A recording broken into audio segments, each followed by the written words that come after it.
नमस्कार दोस्तों, पाथफाइंडर में आप सभी का स्वागत है। मेरा नाम है डॉक्टर महिपाल सिंह राठौड़ और आज इस वीडियो में मैं आपके साथ चर्चा करूंगा कि रशिया और यूक्रेन के बीच में कल रात हुई शांति वार्ता का क्या नतीजा निकला, दोनों पक्षों की तरफ से वार्ता को कितना सीरियसली लिया जा रहा है और यहां पर जो मेजर कंसर्न्स रेज किए गए हैं पश्चिमी देशों के द्वारा या यूक्रेन के द्वारा वो क्या है। तो ये अनाउंसमेंट 27 फरवरी को हुआ था कि यूक्रेन टॉक्स के लिए, बातचीत के लिए तैयार है और रशिया ने भी इसके बारे में जानकारी दी थी। और ये बातचीत कहां हो रही है? ये यूक्रेन और रशिया में नहीं बल्कि इन दोनों के पड़ोसी देश बेलारूस के बॉर्डर पर यहां पर बातचीत हो रही है। तो एक दिन पहले यूक्रेन ने मना कर दिया था कि हम बेलारूस में बातचीत नहीं करेंगे। उन्होंने प्रस्ताव दिया था कि मिंक यानी कि जो कैपिटल है बेलारूस का, वहां पर बातचीत करते हैं। यूक्रेन ने प्रस्ताव ठुकरा दिया। उसके बाद रशिया ने फिर से प्रस्ताव दिया कि आप बॉर्डर पर मिल लीजिए। तो यूक्रेन और बेलारूस का जो बॉर्डर है, ना कि रशिया का बल्कि ये वाला जो बॉर्डर है प्रिप्यात नदी के पास में, यहां कहीं पर एक अज्ञात स्थान पर ये मीटिंग स्थल था जिसके फोटोज रशियन स्टेट मीडिया ने रिलीज किए हैं। इन दोनों साइड्स की मुलाकात भी होती है और ये जो बातचीत है इनकी 5 घंटे चली है। तो भारतीय समय अनुसार ये लेट नाइट कल हो रहा था। 5 घंटे चली बातचीत के बाद में इन्होंने क्या निष्कर्ष निकाला है यही मैं आपको बताऊंगा। लेकिन आगे बढ़ने से पहले पाथफाइंडर चैनल को सब्सक्राइब करना ना भूलें। अपने दोस्तों और अपने फैमिली मेंबर्स को भी कहें कि चैनल को सब्सक्राइब करें ताकि आप करंट अफेयर्स पर अपडेटेड रहें। अगर आप मेरे लेक्चर्स के पीडीएफ डाउनलोड करना चाहते हैं तो इस टेलीग्राम चैनल से जुड़ सकते हैं। आज रात 8 बजे अनअकैडमी प्लेटफॉर्म पर मेरी एक स्पेशल क्लास हो रही है जिसमें हिस्ट्री एमसीक्यूज की सीरीज को हम कंटिन्यू करेंगे। लिंक नीचे पहले कमेंट में आपको मिल जाएगा। युद्ध रोकने के लिए शांति वार्ता को लेकर ये दोनों देश कितने सीरियस हैं ये हमें इस बात से पता चलता है कि यूक्रेन, जिसने दूसरे तीसरे दिन मना कर दिया था कि हमें शांति वार्ता नहीं करनी, वो चौथे दिन मान गया शांति वार्ता के लिए। और दूसरी तरफ रशिया, जो पहले हमले में कभी भी न्यूक्लियर हथियारों के इस्तेमाल के बारे में कोई बात नहीं कर रहा था, अचानक उसने न्यूक्लियर वेपन्स यूज करने की धमकी दे दी। तो इसके कारण यूक्रेन भी बातचीत की टेबल पर आता है। लेकिन आप फर्क देखिए, यूक्रेन ने अपने डिफेंस मिनिस्टर, प्रेसिडेंशियल एडवाइजर जो कि वहां के राष्ट्रपति के राइट हैंड मैन है, उन्हें भेजा बातचीत के लिए। दूसरी तरफ रशिया ने अपनी तरफ से किसको भेजा बातचीत के लिए? मिनिस्टर फॉर कल्चर को। अब मिनिस्टर फॉर कल्चर का ना तो युद्ध से कोई लेना देना है, ना वो डिफेंस मिनिस्टर है, but still he was sent as an envoy from the Russian government to lead the delegation. तो कहीं ना कहीं रशिया इस बातचीत को लेकर ज्यादा सीरियस नहीं लग रहा है, वरना वो अपने कल्चर मिनिस्टर को वार्ता में बातचीत के लिए नहीं भेजते। तो शायद रशिया इस शांति वार्ता को लेकर इतना सीरियस नहीं था। May be it's just for the sake of it, ताकि दुनिया को लगे कि हाँ, शांति वार्ता के लिए रशिया ने ऑफर दे दिया। ये भी कारण हो सकता है। और दूसरा, वो अपनी सेनाओं को थोड़ा सा ब्रीदिंग स्पेस दे सकता है ताकि दोनों के पास टाइम मिले, रिक्यूपरेट करें और आर्मी ट्रूप्स भेजी जा सकें यूक्रेन में। और आज सुबह ऐसा लग रहा है कि यही कारण था, क्योंकि एज ऑफ राइट नाउ यानी कि 1 मार्च को दिन में जब मैं ये वीडियो रिकॉर्ड कर रहा हूं, उस समय रशियन मिलिट्री का एक बहुत बड़ा कॉन्वॉय यूक्रेन के बॉर्डर को क्रॉस करके किएव शहर की तरफ बढ़ रहा है। तो इस टॉक्स को लेकर भी काफी सवाल उठ गए हैं कि रशिया कितना सीरियस है। यूक्रेन इस बातचीत को लेकर काफी सीरियस था।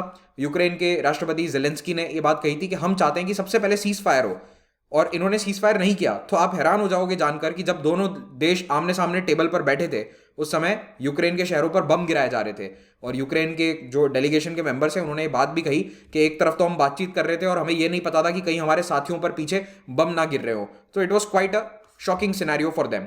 रशिया ने अपनी कुछ डिमांड्स यहां पर सामने रखी यूक्रेन के सामने, जिनमें से सबसे पहली डिमांड है कि यूक्रेन न्यूट्रल रहेगा, नाटो को ज्वाइन नहीं करेगा। इस डिमांड को यूक्रेन ने अभी डायरेक्टली एक्सेप्ट नहीं किया है। दूसरी रशिया की जो डिमांड है वो ये कि यूक्रेन देश डोनेट्स्क और लुहांस्क को रिकॉग्नाइज करे एज इंडिपेंडेंट कंट्रीज। तो ये यूक्रेन का हिस्सा थे कुछ साल पहले तक। लगभग 8 सालों से यहां पर मिलिटेंट्स की गवर्नमेंट चल रही है, सिसेशनिस्ट सरकारें चल रही है, और 5-6 दिन पहले ही रशिया ने इन दोनों देशों को इंडिपेंडेंट देश के रूप में स्वीकार किया है, क्योंकि ये दोनों ही जो रिपब्लिक्स हैं ये रशिया को सपोर्ट करते हैं। इस डिमांड को मानने का मतलब है कि यूक्रेन अपने टुकड़े होने दे रहा है। तीसरी मांग है कि क्राइमिया, जिसे रशिया ने 2014 में ही एनेक्स कर लिया था, इसके एनेक्सेशन को यूक्रेन सहमति दे। अभी तक यूक्रेन क्राइमिया को अपने देश का हिस्सा ही मानता है, वो नहीं मानते कि ये रशिया का पार्ट है। But Russia wants Ukraine to accept that Crimea is now a part of Russia. ये डिमांड तो पूरी होने की कोई संभावना नहीं है, क्योंकि यूक्रेन क्राइमिया को अपना अभिन्न अंग आज भी मानता है। तो अब इस बातचीत का नतीजा क्या निकला? देखिए, बातचीत का कोई नतीजा नहीं निकला है। एग्जैक्टली क्या नेगोशिएशंस हुए दोनों तरफ से, उसके बारे में डिटेल्स जारी नहीं करी गई है। लेकिन रशियन स्टेट मीडिया में जो इनके डेलीगेशन के लीडर्स थे, उन्होंने ये बात कही कि हमने काफी बातचीत करी है, सीज फायर के बारे में भी बात करी है, हमने अपने कंसर्न्स यूक्रेन के सामने रखे हैं। तो देखते हैं कि क्या होता है। अभी के लिए हम अपने अपने देश जा रहे हैं वापस, और अपने प्रेसिडेंट से बात करेंगे, यानी कि रशियन डेलीगेशन जाकर पुतिन से मिलेगा, यूक्रेनियन डेलीगेशन जाकर जेलेंस्की और उनकी सरकार से बातचीत करेगा और प्रोबेबली कुछ दिनों बाद फिर से वो मिलेंगे, मुलाकात करेंगे और सेकंड राउंड की बातचीत में आगे नतीजा निकालने की कोशिश करेंगे। So for now both the delegations have return to their respective capitals, लेकिन हाँ आगे बातचीत जारी रहेगी, ये बात दोनों ने कही है। तो ऐसा नहीं है कि नेगोशिएशन से उठ के चले गए और वापस कभी टेबल पर नहीं आएंगे बातचीत के लिए, ऐसा किसी ने नहीं कहा है। इस बातचीत को लेकर एक बहुत इंटरेस्टिंग डेवलपमेंट ये भी रहा कि रशियन बिलियनर रोमन अब्रामोविच, जो लंदन में रहते हैं काफी समय से और चेल्सी क्लब को चलाते थे, उसके ओनर हैं, उनसे यूक्रेन ने मदद मांगी कि आप रशियन गवर्नमेंट को बोलो कि बातचीत करें, और रोमन अब्रामोविच ने बोला कि हाँ ठीक है मैं बात करूंगा, मैं नेगोशिएट करने के लिए तैयार हूं। तो देखते हैं कि इनका क्या रोल रहेगा।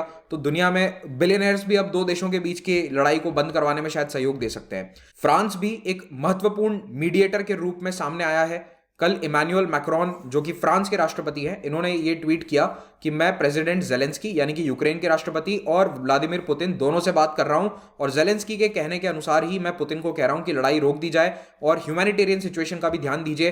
कई सारे लोगों को मदद की जरूरत है, लोगों को वॉर जोन से बाहर निकालना है और इंटरनेशनल कम्युनिटी यही डिमांड कर रही है कि रशिया अपना हमला यूक्रेन पर बंद कर दे। एक और महत्वपूर्ण बात इन्होंने कही रिगार्डिंग सिविलियन पॉपुलेशन, तो नागरिकों को बचाने के लिए, उन्हें सुरक्षित रखने के लिए ह्यूमैनिटेरियन कानूनों की पालना करने के लिए रशिया को विवश किया जाए और एड डिलीवरी यानी कि जहां पर खाने पीने के सामानों की आपूर्ति जरूरी है वहां तक ये पहुंचाया जाए। इसके लिए France United nation security council में रेजोल्यूशन लेकर आएगा।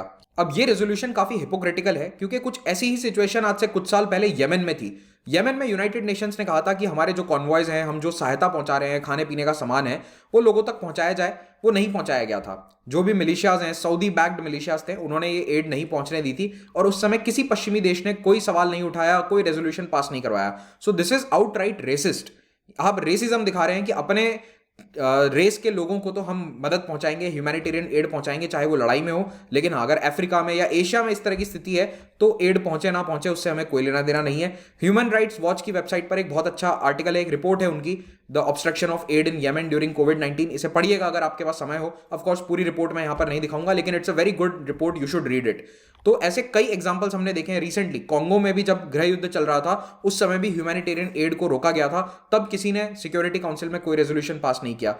तो प्रोबेबली ये एक तरह का रेसिज्म है और ऐसा रेसिज्म कई न्यूज चैनल्स में भी देखने को मिल रहा है। वेस्टर्न मीडिया रिपोर्टर्स ये बात कह रहे हैं कि ये कोई सीरिया के या फिर इराक के लोग नहीं है जिन पर बम गिराए जा रहे हैं रशिया के द्वारा, ये यूरोप के लोग हैं, यूरोप के नागरिक हैं, हम जैसे दिखते हैं। इस तरह की रेसिस्ट बातें करी जा रही है वेस्टर्न मीडिया रिपोर्टर्स के द्वारा। So it's a very shameful fact. Anyways, तो ये थी अभी अपडेट इस पूरे घटनाक्रम में। अगर कुछ लेटेस्ट अपडेट्स आते हैं मैं आपके साथ जरूर साझा करूंगा। पीडीएफ आप यहां से डाउनलोड कर सकते हैं टेलीग्राम चैनल से। अगर यूपीएससी एग्जाम की तैयारी करना चाहते हैं, मुझसे लाइव पढ़ना चाहते हैं, अनअकैडमी के अन्य एजुकेटर्स से पढ़ना चाहते हैं, तो आप हमारे सब्सक्रिप्शंस को अवेल कर सकते हैं। प्लस और आइकॉनिक 2 प्रकार के सब्सक्रिप्शन है, ऑप्शनल के भी सब्सक्रिप्शन अवेलेबल है, और इन सभी को आप एक साथ अवेल करते हैं तो अभी कॉम्बो सब्सक्रिप्शन में 35% डिस्काउंट चल रहा है। आपको ये कोड महिपाल इस्तेमाल करना है तो आपको डिस्काउंट प्राप्त हो जाएगा। और अभी ये कॉम्बो सब्सक्रिप्शन यानी कि जीएस और ऑप्शनल का जो सब्सक्रिप्शन है, इसमें ये डिस्काउंट केवल अभी चल रहा है, जिसमें 18 मंथ्स का भी आपको वैलिडिटी मिलेगा। So you will get 6 month additional validity, ताकि आपका मेंस भी इसमें पूरा हो जाए, इंटरव्यू तक आपकी सारी तैयारी हो जाए।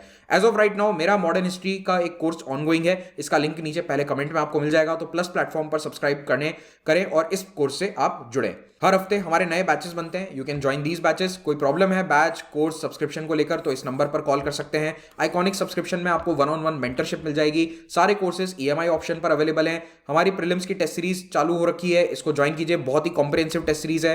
There is a score booster test series as well. So thank you very much, have a great day.